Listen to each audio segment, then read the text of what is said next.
দেখো ফেসবুক ইউটিউবে অনেকে অনেক কথা বলবে, পড়ে কি হবে, নেট পেয়ে কি হবে, জেআরএফ পেয়ে কি হবে, অমুক তো পিএইচডি করেও ডোমের জন্য অ্যাপ্লাই করেছিল, ইত্যাদি প্রভৃতি অনেক কিছু বলবে। আমি একটা কথাই বলবো, যারা পড়াশুনো করে তারা জানে পড়াশুনো করে কি হবে।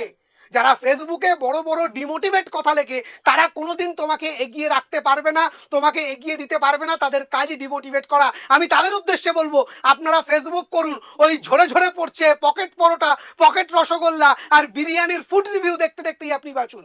আপনাকে ভাবতে হবে না যে পড়াশুনো করছে তার পড়াশুনো করে কি হবে, যে পড়াশুনো করছে তাকে পড়াশোনাটা করতে দিন। এমনি পশ্চিমবঙ্গের বাংলার আর বাঙালির অবস্থা খুব খারাপ, ঠিক আছে?